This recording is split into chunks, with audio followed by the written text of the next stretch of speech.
things are better left unknown. And I'll never find you here, 'cause no one's ever home.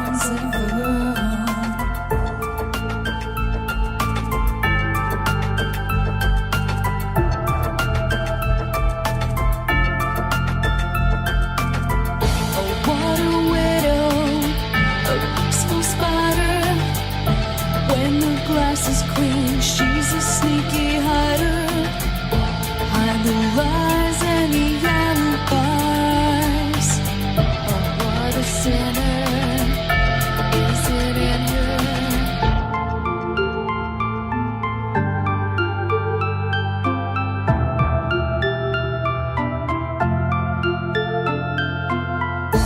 What's the truth in this riddle?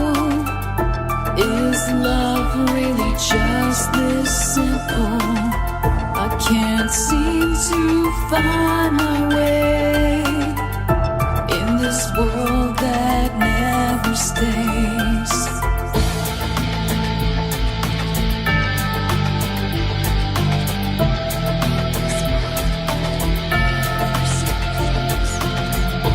What a widow, a peaceful spider. When the glass is clean, she's a sneaky hider. Hide the lies and the alibis. What a sinner. Is it in her?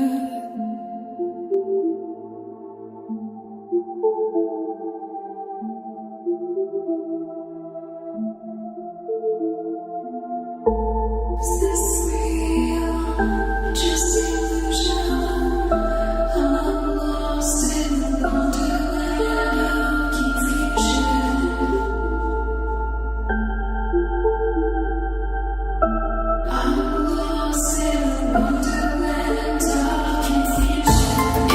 Real or just illusion, manifestation or a dark delusion?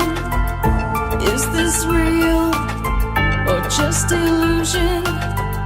I'm lost in a wonderland of confusion.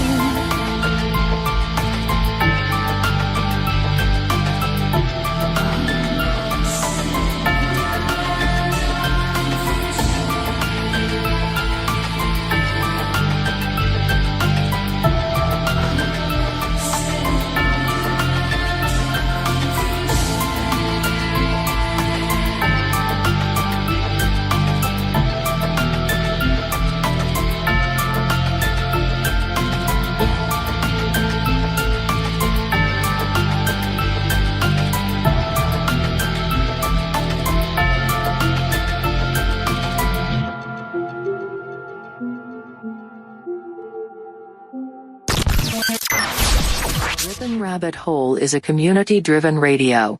At times the community comments may reveal prejudices and other beliefs that we or our sponsors do not condone. Views or opinions expressed by the community, callers, or guests, are those of the individual speaking and do not represent the views or opinions of this site. Ripon Common Sense content is intended for mature audiences only. Enjoy.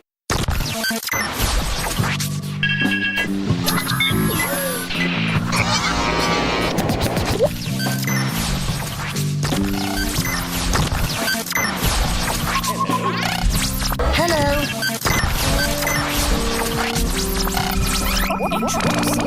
Lasers. Hello.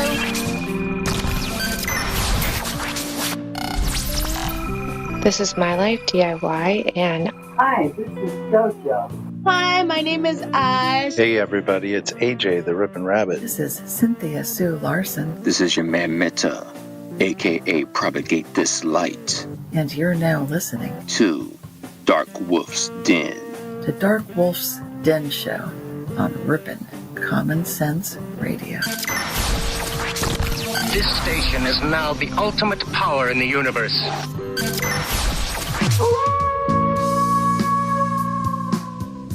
Are ghosts real?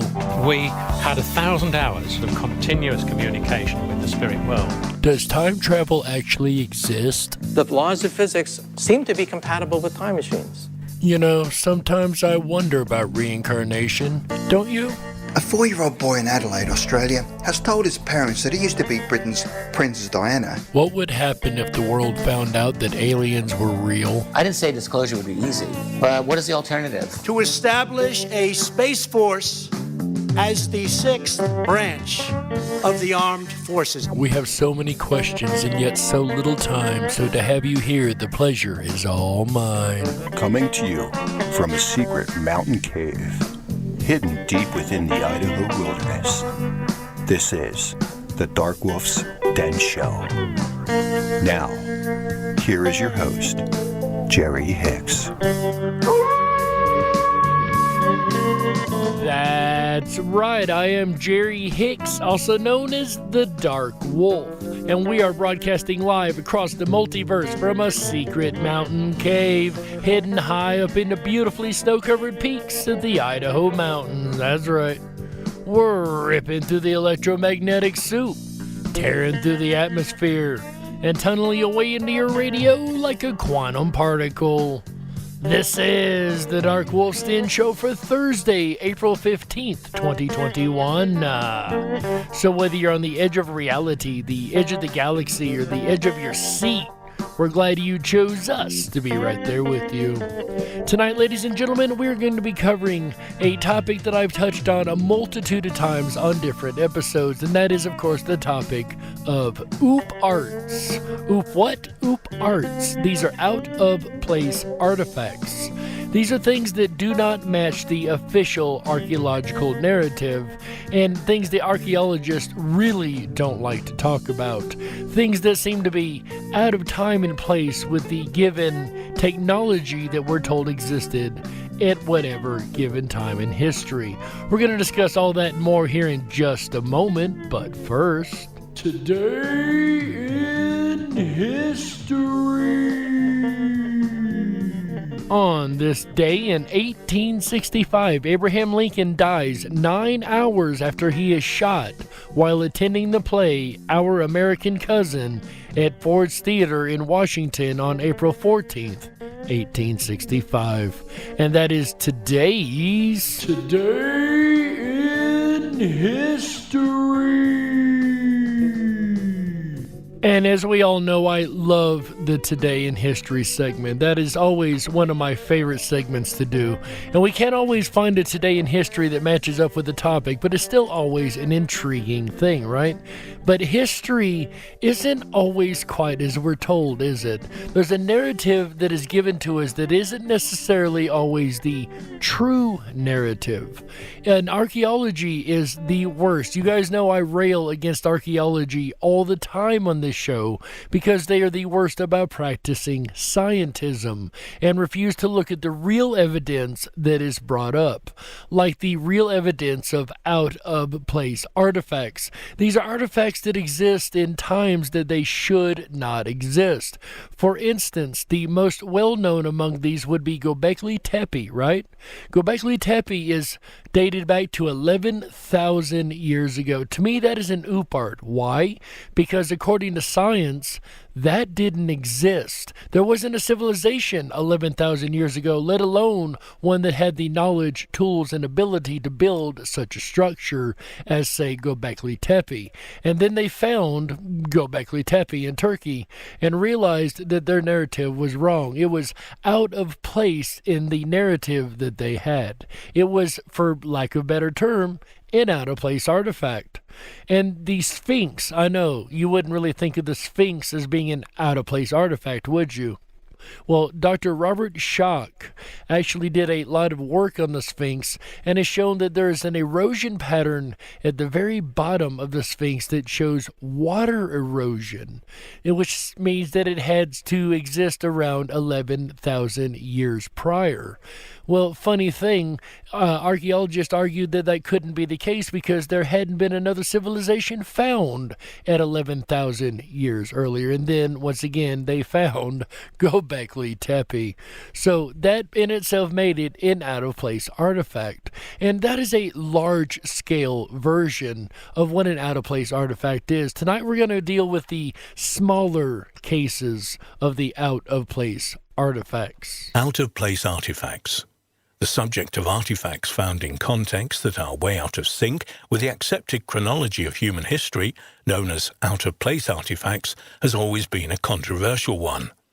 Some researchers insist that at various times in prehistory we have reached a high level of civilization, only for it to be subsequently destroyed without a trace by natural or man-made catastrophes.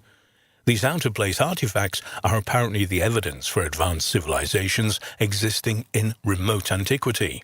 Do you guys think that could be the case? Do you think there was a advanced or a multitude of advanced civilizations that have existed throughout history? Perhaps civilizations that would make us look like cavemen, right? Well, let's go ahead and look at some more evidence of out-of-place artifacts and see if perhaps we have got the timeline a little wrong. Just speaking humankind, not we here at this show. We know better here at this show. But we, using the royal we of humankind in archaeology, if you will, let's see if they have got those numbers just a little bit wrong. 100,000-year-old electrical component filled with mystery.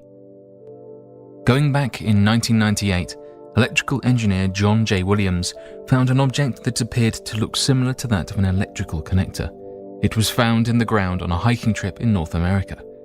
The object itself was found in the middle of nowhere. There were no human settlements around, no industrial complexes, roads, airports, or factories nearby. John refused to give out the exact location where he found the object, so there are many skeptics who believe it's all a hoax. Today, this artifact is better known as the Petrodox.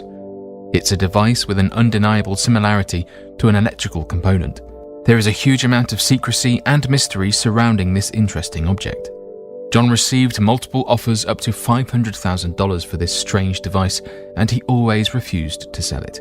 He made sure the researchers could do their analysis on the device and made it available to them only for those purposes. The fact that he did make it available to researchers for the purposes of research is interesting to me, because if it was a fake, because he does seem to want to hold on to it, he also wouldn't allow it for scrutiny, however he has. Only a couple took time to study this mysterious object. And of the ones that did study it, what were the conclusions?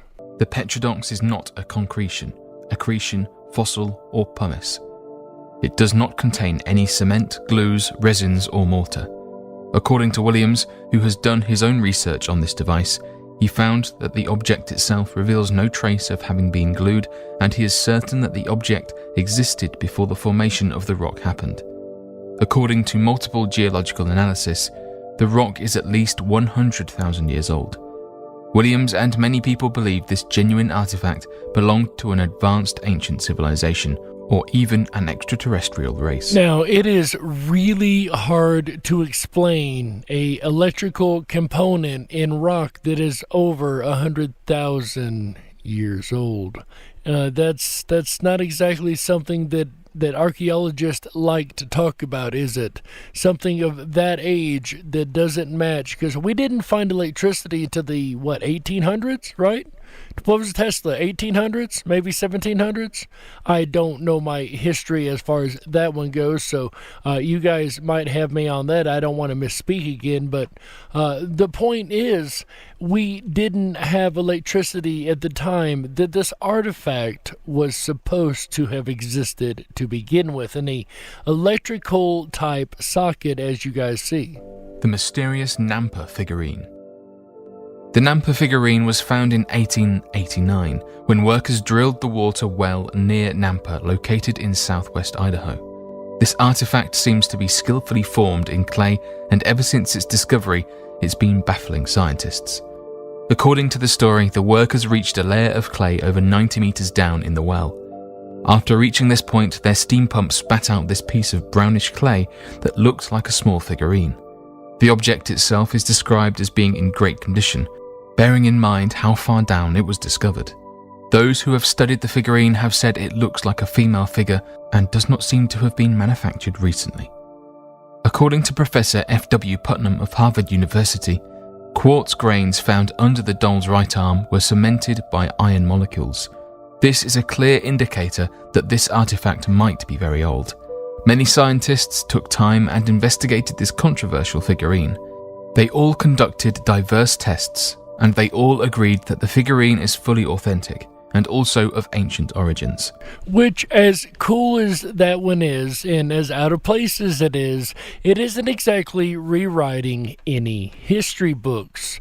However, our next out of place artifact may do just that, if it hasn't already. It's now a well-documented fact that ancient civilizations did conduct power from what's known as the Baghdad Battery.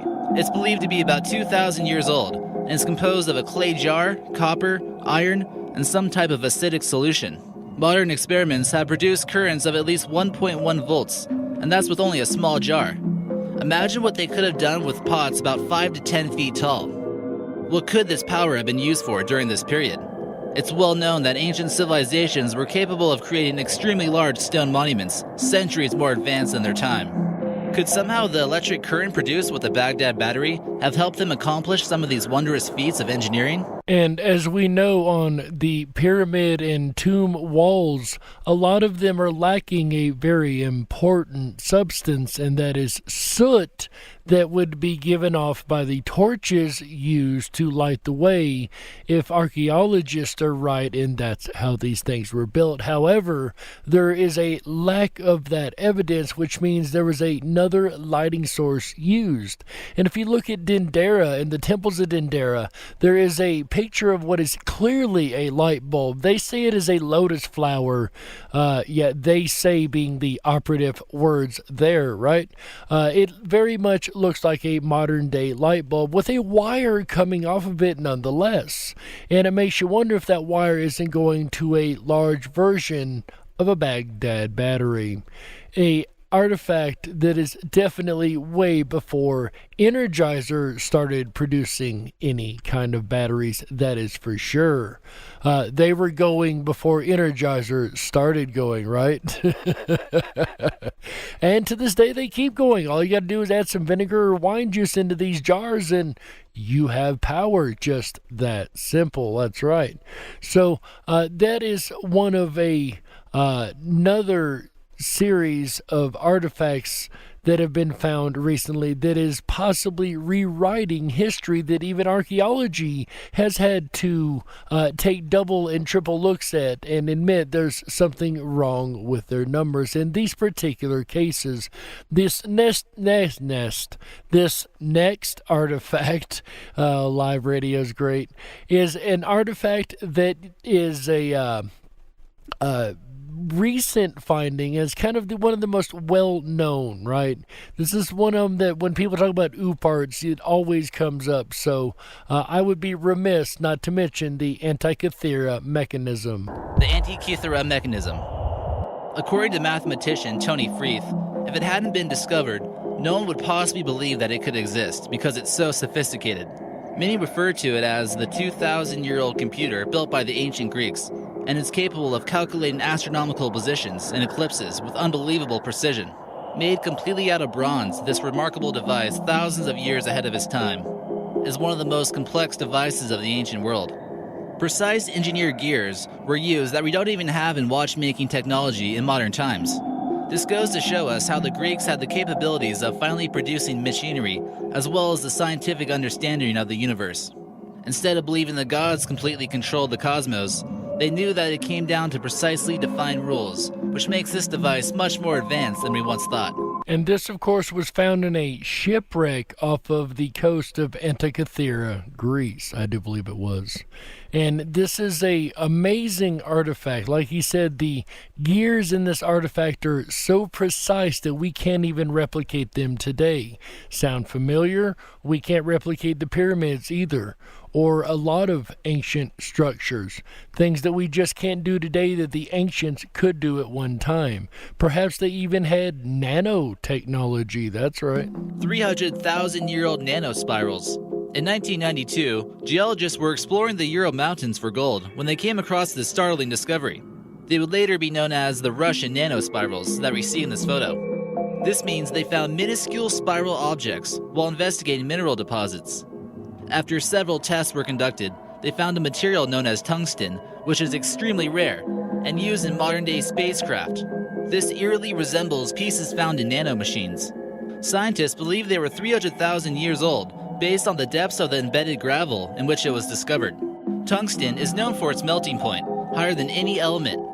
Therefore, it has the ability to withstand extreme temperatures one would experience during space travel. So what would humans have been doing with this technologically advanced material that was clearly manufactured? Some theories claim it's debris from an alien spaceship that crashed thousands of years ago.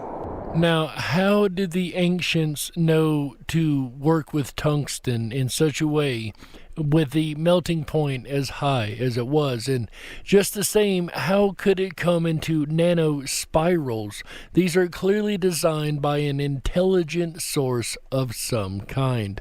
And metallurgy's always been an incredible thing in the history of mankind, because we know that metallurgy goes back a long time, but perhaps it goes back a lot further than even we give it credit for. There is a special Viking sword that to this day is unexplainable. It is very much out of place with what we're told about the way the Vikings actually lived. The Viking Ufberg sword. We all know Vikings were some of the fiercest warriors known to man, and were devastating on the battlefield, plundering much of Europe. But did they possibly possess technology thousands of years in advance?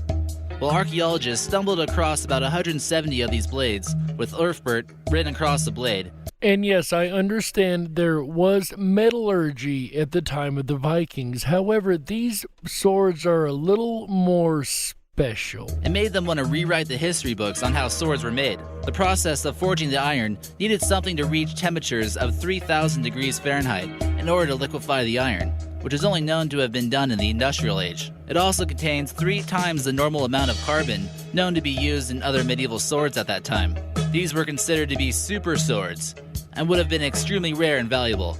How could they have possibly made these? Once again, how did they have the technology that should not have existed in that time frame?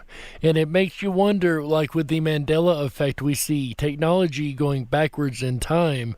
Perhaps that could be connected to these OOPARTS, right? Perhaps both of these topics could be very much connected. Perhaps the Mandela effect is what's causing these things to be found so much further back in history than they should be. It's just a theory. Like this next object on our list, a screw that is way out of time and place. 300 million year old screw. This object that appears to be a screw is fixed within a 300 million year old rock and has sparked debate among scientists. Some people claim it's proof of a long lost ancient civilization. Others think it could be the work from aliens. And once again, it brings in the question of whether or not there was an advanced civilization or even a number of advanced civilizations before our current civilization came along. The screw appears to be about 2 inches long, but what it's made of still hasn't been proven just yet. Skeptics are beginning to believe it's a common species of sea creature that lived millions of years ago, known as crinoids. We do know that things look a little different when they break down into fossil form, so could this very well be just a case of mistaken identity? Some say that the screw is much too big to be this species of the sea creature, and disregard that theory. The fossilized form of a stem does have a resemblance to look like a screw. And that's fair enough, but keeping one more time along this theme of early metalworking long before it should have been a thing. And before we get to our next object, it reminds me of the metalworking that has gone on at places like Ollantaytambo and Machu Picchu, Chichen Itza, and all these ancient structures that have these keyhole cuts in them in which they would molten and pour metal into. How did they learn metallurgy so early in mankind's history? Now, perhaps mankind is just more brilliant than archaeologists have told us for years and give us credit for being, or perhaps there was an outside influence, or perhaps there was a multitude of civilizations along the way. We don't really have all the answers there, but sticking with this metallurgy theme one more time, we got another object that is metallic yet way out of place. Iron Pillar of Delhi. Located in Delhi, India, is a mysterious pillar that rises 7 meters, or 23 feet high. So far, that's nothing strange, right? It's a pillar of metal in the middle of Delhi, India, right? Well, this pillar apparently has some special properties to it. Properties that I'm not sure we could even recreate today. What's most intriguing about this pillar is that it's remained completely rust-free after 1,500 years. So it is made of iron, and 1,500 years of weathering, it is neglected to rust even a little bit. That's pretty wild. If that wasn't shocking enough, it's made from 99.8% pure iron. That's purer than the iron we can currently create in modern times. Now, how in the world did the ancients create a form of iron that is more pure than we can even create with today's technology? It weighs over 13,000 pounds. The pillar even withstood the firing of a point-blank cannon strike. Despite some indentation, it still stands strong to this day. Well, even in the first half here, we have already amassed a large collection of artifacts that do not belong in the time frame in which they have been found, at least according to the archaeological narrative. And this is only a small slathering, of course. We've got a lot more out-of-place artifacts to go through coming up here shortly after the break, but we've covered a lot so far, and it's starting to paint a picture for me. How about you guys? It's starting to paint a picture that the ancient mankind either was a lot different than what we are told ancient mankind was, or ancient man had a little bit of help from outside this world. Now, when we speak of ancient man, perhaps we could be wrong about what we consider ancient man, right? So if you listen to Graham Hancock's work, he used to speak of the concept that there's been a multitude of advanced civilizations and then resets, whether it be from a global cataclysm of some type, from flood to comet to whatever the case may be. But it's like there's these civilizations that reach this certain level, and then something happens. Maybe they wipe themselves out. Maybe they reach a technological level that is just too much. And then we find humanity seeming to restart in, albeit a caveman form. And perhaps the attributions that we're giving to some of these cultures aren't exactly attributions that are deserved to them. What do I mean? Well, the Incas and the Mayans will tell you the pyramids that are attributed to them, they did not build. They walked up on these pyramids. They were out of place, if you will. They did not build the pyramids. There was a technology that was beyond them, something they could not do. And even in Egypt, if you look at the Egyptians, you see the pyramids that we all know, of course, the main three. But there are a bunch of smaller, really, really badly built pyramids around them. These are what the Egyptians themselves built. And they will tell you that they tried to build these and they could not replicate what was already there.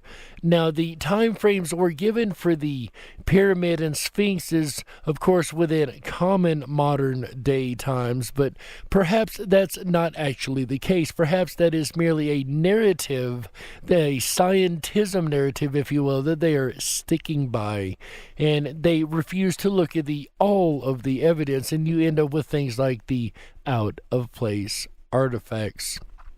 Things that don't match their archaeological record or their narrative that they've fed us for so long, like the Antikythera mechanism, however you say that word. Anyway, that was basically, for all rights and purposes, a computer in ancient times. We thought IBM was the first one to come with the computers, right? Nope, not so much. Turns out they had computers a long time ago. They even had the ability to build automatons, right? To build robots that would walk around and serve them. That's right. The Greeks, there's evidence, had the ability to build robots. There's so many out-of-place artifacts to cover and so little time to get there. And speaking of time, ladies and gentlemen, it is time to go ahead and take a network break right here. So we will pause for station identification, and we will be back right after these messages. Don't you touch that dial. That's right. We gotta stoke the fires and run off the men in black. Don't touch that dial. We'll be right back.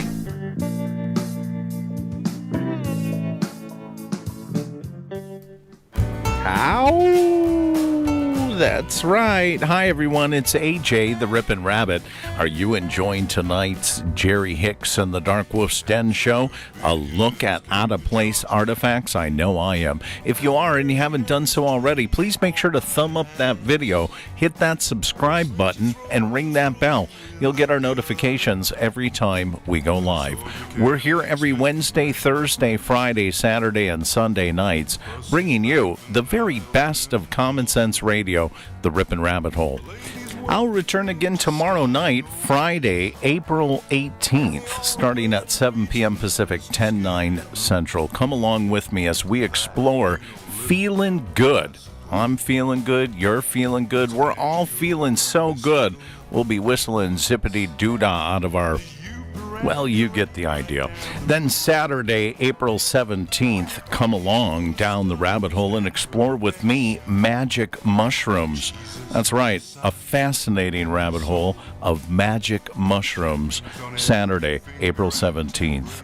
Then Sunday, April 18th, kicks off something really cool brought to us by Gathering for Gardner, and that's called Celebration of Mind. And it's going to take place all next week. It kicks off Saturday, April 18th, and it goes all the way to next Saturday. There's a total of 21 live events, some really cool mathematicians, scientists, puzzlers, magicians. We're going to talk all about it this weekend with Mark Sentadicati, the co-founder of Gathering for Gardner. He's going to give us all the details and tell us how you can participate in the Celebration of Mind all next week. I'm looking forward to that. I've done these things before, so I'm really excited to be able to share it with you. I know during the Celebration of Mind, we're going to be posting some backstage events that are going to happen in the VIP lounge during the Celebration of Mind week. So keep an eye out for some of those events to be posted as they become available. It will appear on our Listen Live schedule over there at riponrabbithole.com. That's RIPONRABBITHOLE.com. Jump on over there if you haven't done so already and sign up for an exclusive backstage pass. It's going to give you unfiltered access to Down the Rabbit Hole, which is our exclusive social media network, and that's where you're going to be able to find a Celebration of Mind group that will appear there on Sunday. A lot of really cool things, and it's going to help the week go so much quicker next week as we get to celebrate the mind. Now back to Jerry Hicks and the Dark Wolf's Den with out-of-place artifacts for Thursday, April 15th, 2021. You're listening to the Ripon Common Sense Radio Network.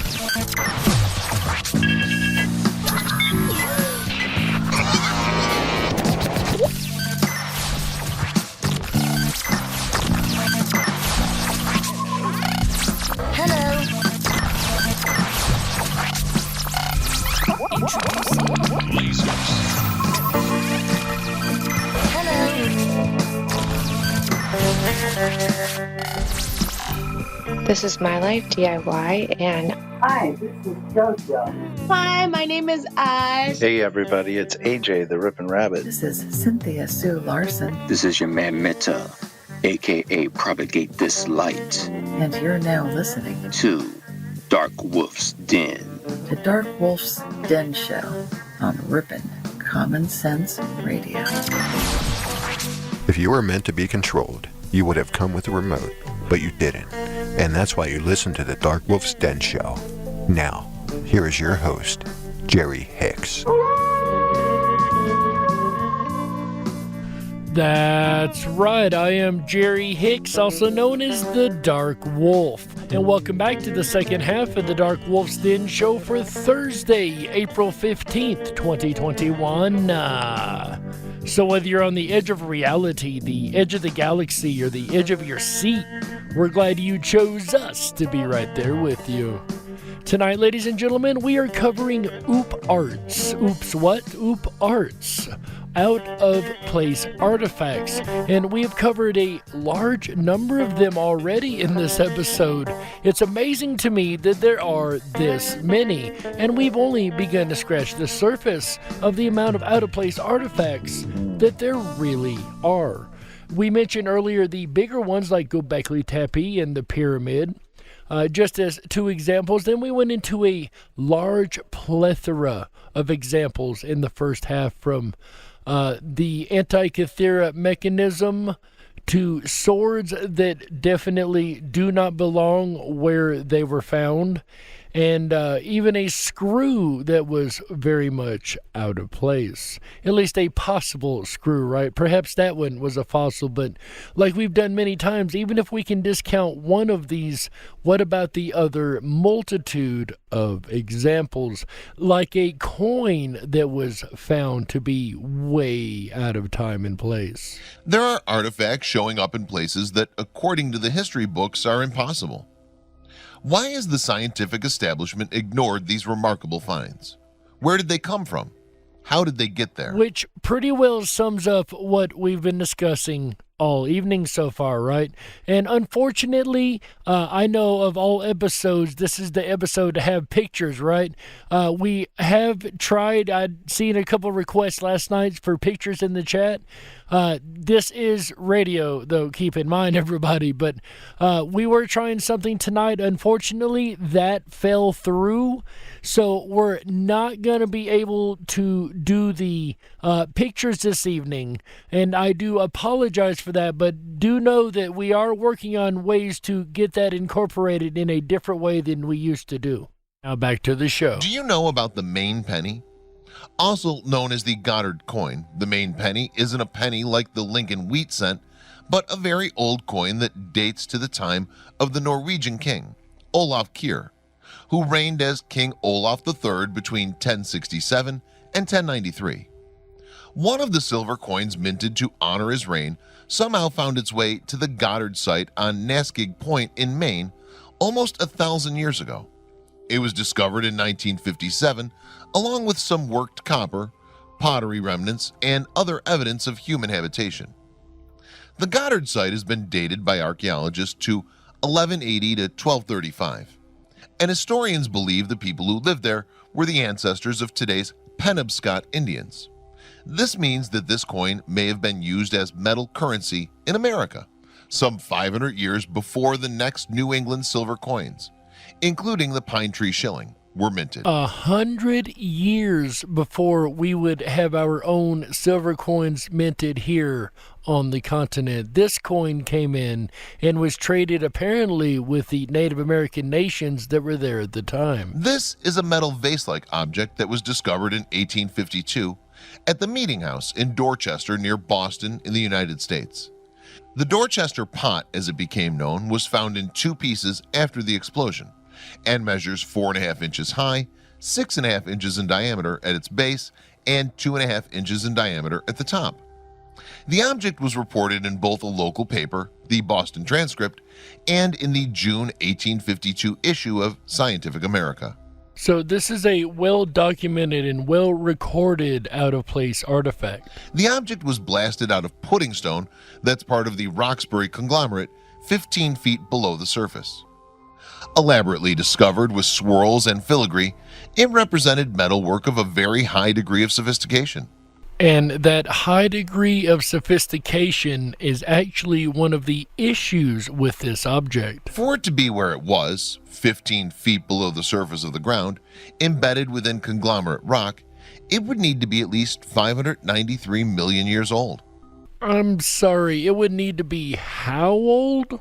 It would need to be at least 593 million years old. If the sophistication, according to archaeologists, didn't exist to build Göbekli Tepe, 11,000 years old, then the sophistication to make this ornate vase definitely could not have existed 593 million years ago, according to archaeology, right? The Roxbury Conglomerate formed as an accumulation at the bottom of a rift basin, coupled with the pressure of metamorphism during the distantly remote Ediacaran period. Were there blacksmiths working in the Dorchester area millions of years ago? Some believe that our understanding of the passage of time and the science of geology are wrong, and that humans have been on Earth for much longer than our modern theories claim. Which, like I mentioned in the first half, I am very much a proponent of the theory that mankind has been cycling through this earth multiple times, had multiple advanced civilizations, and then have started over again from the beginning. The fact is, if in fact the pot was embedded in the rock that was blasted from Meeting House Hill in 1852, it would mean that metal workers existed in America over 650 million years ago. Or perhaps only 100,000 years ago, if you're a believer in the views of the Falun Gong.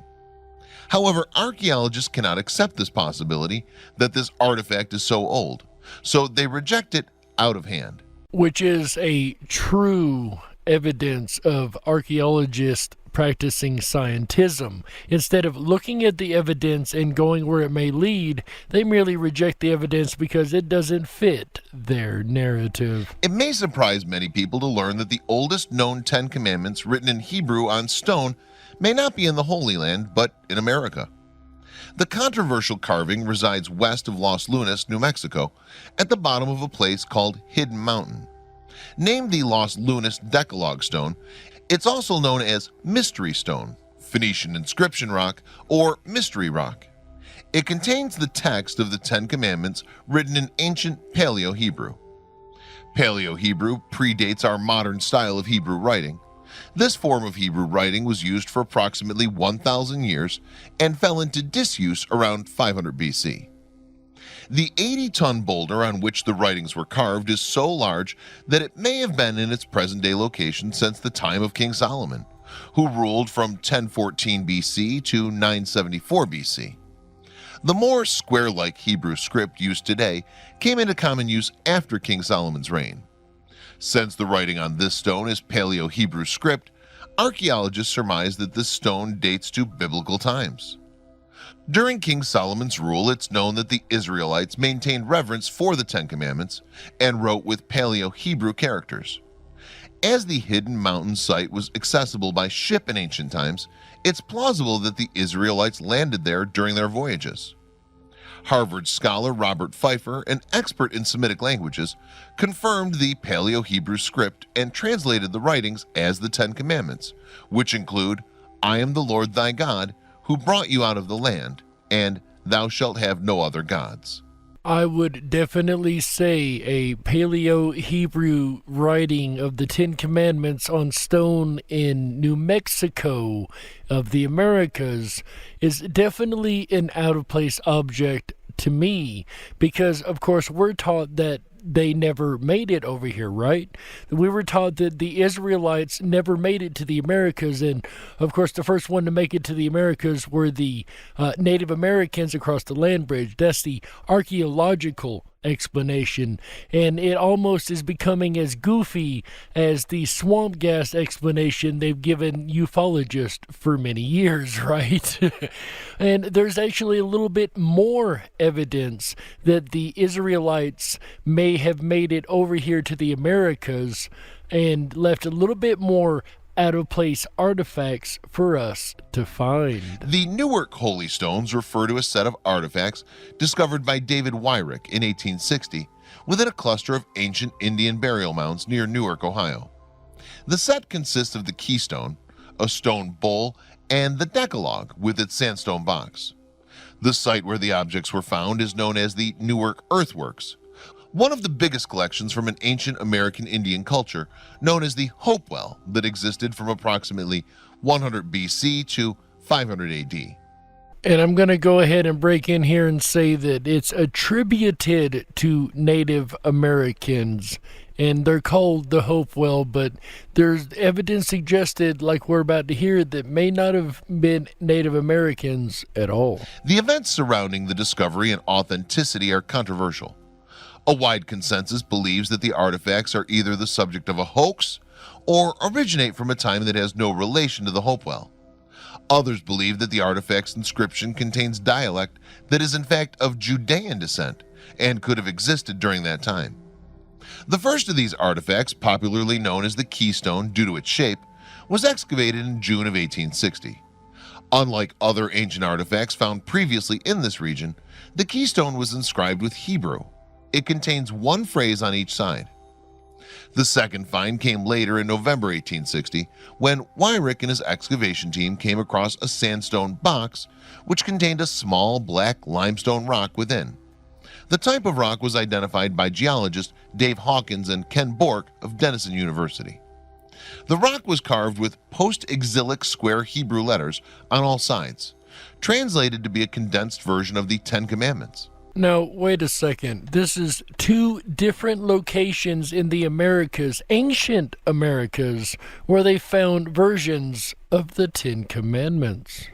The inscription begins on the front at the top of an arch above the figure of a bearded man who's wearing a turban, robe, and appears to be holding a tablet. It runs down the left side, continues around all sides, and makes its way back to the front up the right side where it began. This pattern indicates that the inscription was meant to be read repetitively. Right above the figure of the man is a separate inscription which translates to Moses.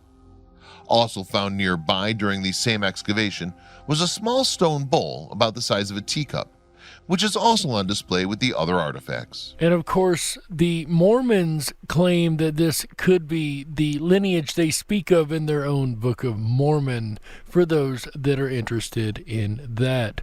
But if that wasn't wild enough for you, how about something that includes dinosaurs, right? How about some out-of-place artifacts with dinosaurs? That's what we got coming up for our last out-of-place artifact this evening. Another amazingly incredible find. Check this out. In 1945, Waldemar Julsrud, a German immigrant and knowledgeable archaeologist, discovered clay figurines buried at the foot of El Toro Mountain on the outskirts of Acambaro, Guanajuato, Mexico. Eventually, over 33,000 ceramic figurines were found near El Toro, as well as Chivo Mountain on the other side of town.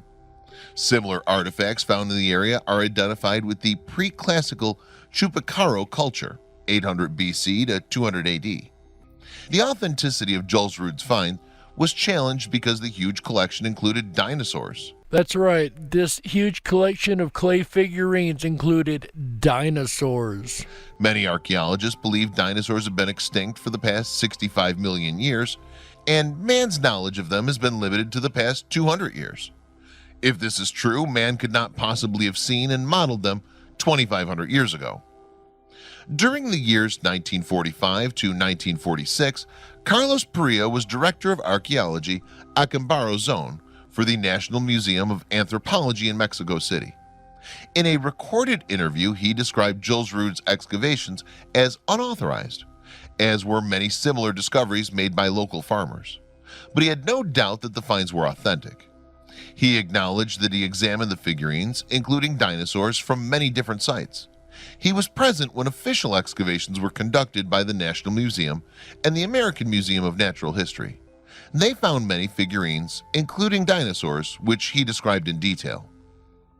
In 1954, the Mexican government sent 4 well-known archaeologists to investigate. A different but nearby site was selected, and a meticulous excavation was begun. 6 feet down, they found numerous examples of similar figurines and concluded that Julsrud's find was authentic. However, 3 weeks later, their report declared the collection to be a fraud because of the fantastic representation of man and dinosaur together. The collection at its largest number, 33,500 figurines, including musical instruments, masks, idols, tools, utensils, statues, human faces of many different nationalities, and dinosaurs.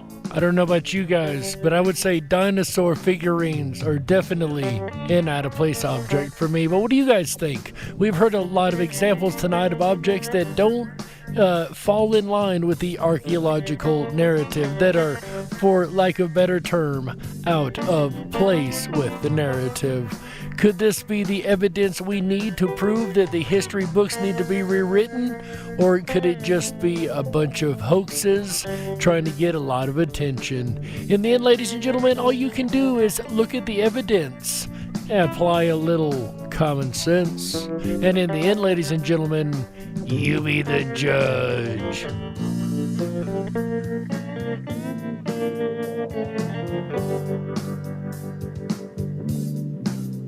We got to close it out. That's right, that's it for this episode of the Dark Wolf's Den Show for Thursday, April 15th, 2021. So whether you're on the edge of reality, the edge of the galaxy, or the edge of your seat, we're glad you chose us to be right there with you. Ladies and gentlemen, the den may be closing, but don't you worry, the weekend fun has only just begun. That's right, we have kicked it off, and now we're going to kick it over to our good buddy AJ, the Ripon Rabbit over there, and he's going to come back tomorrow, Friday, April 16th, 2021, 7 p.m. Pacific, 10/9 Central, with an all-new episode of the Ripon Rabbit Hole Live Show. And he's going to be talking about feeling good. Feeling good is something we all strive for, right? At least that's what we say we strive for. Well, perhaps there are special tips and tricks we can use to feel good more often. That is going to be on Friday, April 16th, 2021, 7 p.m. Pacific, 10/9 Central. I don't know what I was about to say there. I really have no idea. Maybe I was going to say Saturday, April 17th, 2021, 7 p.m. Pacific, 10/9 Central, because that's when AJ is going to be talking about magic mushrooms. That's right.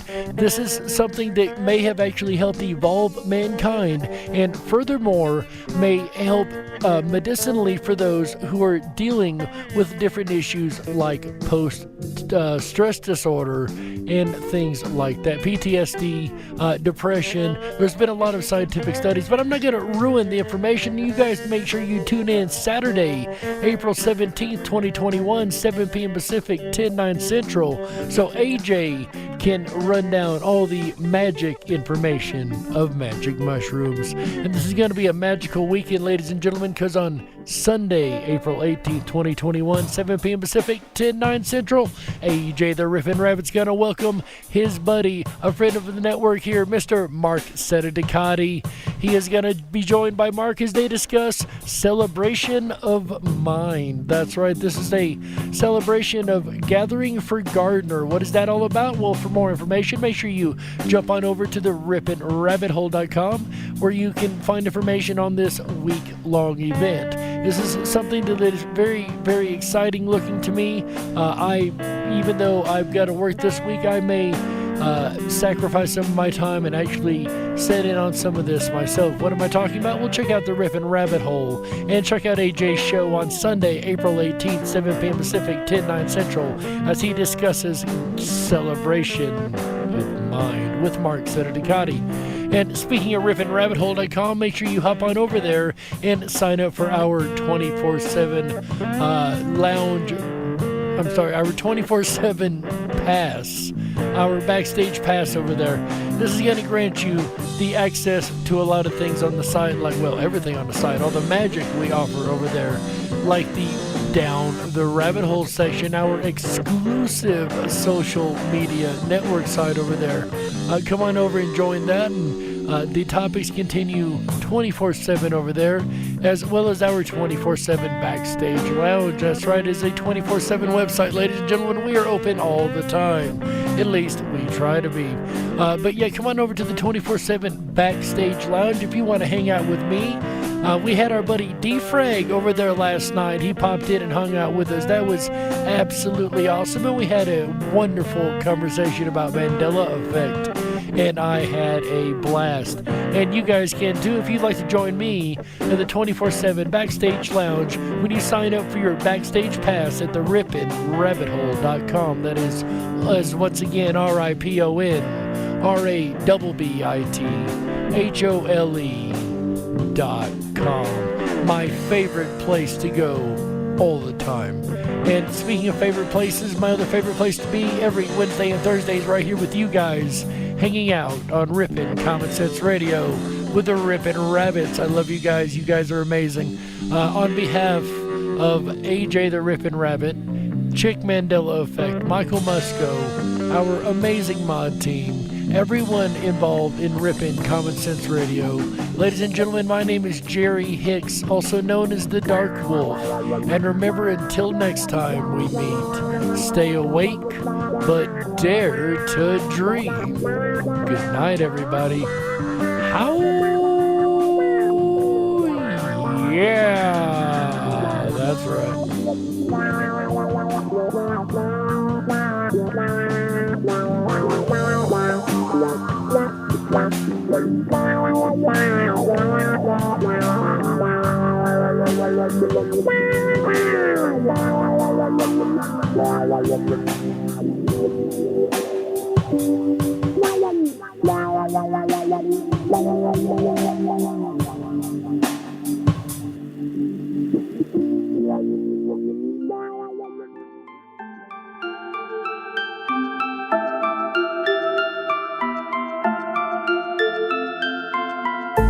Unlocked and into the dark. Some things are better left unknown. And I'll never find you here, 'cause no one's ever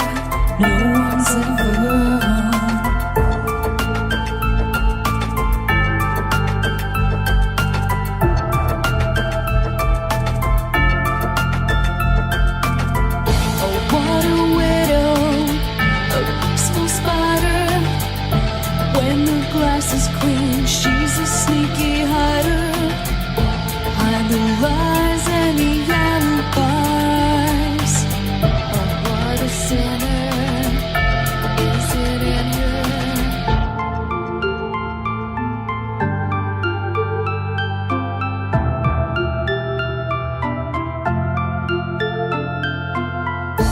What's the truth in this riddle?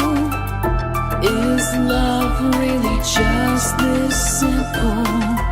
I can't seem to find my way in this world that never stays.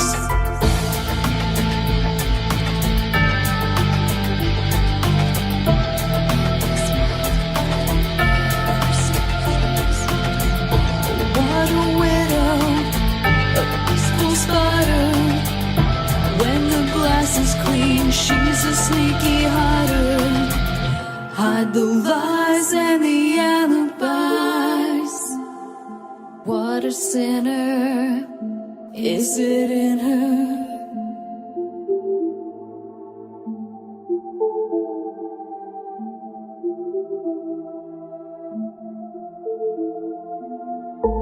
Is this real? Just illusion? I'm lost in the wonderland of confusion.